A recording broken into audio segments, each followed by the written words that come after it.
Israel and America's relationship is hitting the rocks. It's being disrupted, and we are seeing headlines left, right, and center undoing years, if not decades, of mehnat and hard work that Israel has done on its greatest ally, the United States of America. I'm talking about American officials taking public shots at Israel. Just take the US Special Envoy to the Middle East, Steve Witkoff, who said Israel is pointlessly extending the Gaza war. Let's take this headline, saying the relations between the two seem to be breaking down. America is doing deals that typically involve Israel without Israel, and they are having to find out from the media. Case in point, Trump's ceasefire with the Houthis, Trump conversing with Hamas to remove the last American hostage, and not to mention going ahead with a deal with Saudi Arabia, which doesn't include the condition of them having to normalize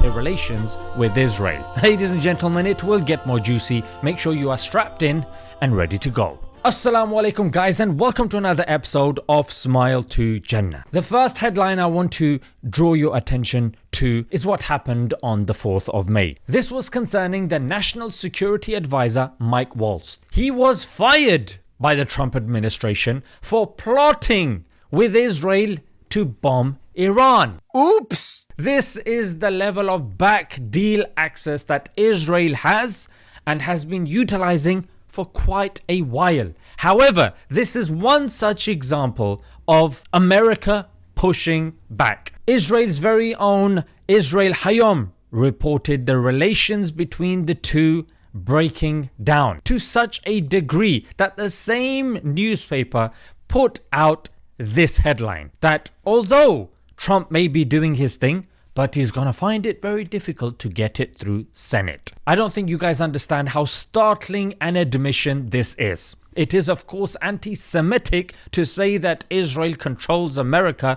or anything else in that regard. However, here Israel is pretty much saying that those are our guys and you're gonna have to put it through them because they are pro-Israel.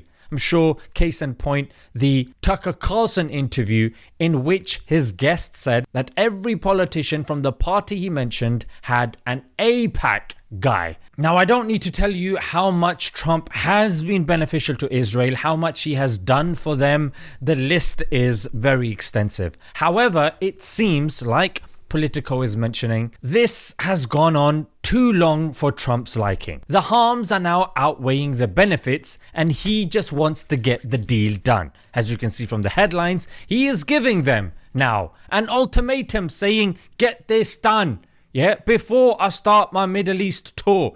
Get this done. Israeli pressurizing them. Even Israeli newspapers are mentioning the term Netanyahu is being pressurized. Now, let's start with the first thing that Trump did behind Israel's back. And in the last few months, you guys will notice America has made the most progress. Why? Because they have been doing things without the help and aid of Israel. Like people have been saying for quite a while. What has Israel actually done for the United States? It's useless. It's like a parasite sucking them dry. So the first thing I want to mention, this was in March. It was revealed by Axios, and they said that the United States were having secret meetings with Hamas without Israel. Those guys weren't happy about this. In April, the United States had and continues to have talks with Iran to limit their nuclear program in return to remove the US sanctions on them. The fourth round of talks are taking place all without Israel, and Channel 12 reported that Israel is, quote, worried and concerned. Next, Israel had plans to strike Iran's nuclear facilities in May, but Trump rejected it. Here is a headline that Netanyahu went with two proposals and both of them were rejected. And this one that I'm referring to, America has opted for a diplomatic approach as opposed to a military approach. And JD Vance has said, according to Politico, that it is not within the national interest of America to attack Iran. And many others are of the opinion that more attention should be turned towards China. Then, of course, Israel had to stop because they couldn't proceed without US backing. Next, the term blindsided. Look at the headline. Israel felt blindsided by the deal that Trump struck up with the Houthis. Now, the reason why this was such a slap in the face, because this deal happened just a few days after the Houthis bombed Israel's main airport, Ben Gurion. And what did Trump focus on? Not what the Houthis are doing with Israel. No, forget that. It's what they are doing to the international shipping and shipments that are going through. So that was the main priority. Stop attacking our ships. And then we have a ceasefire.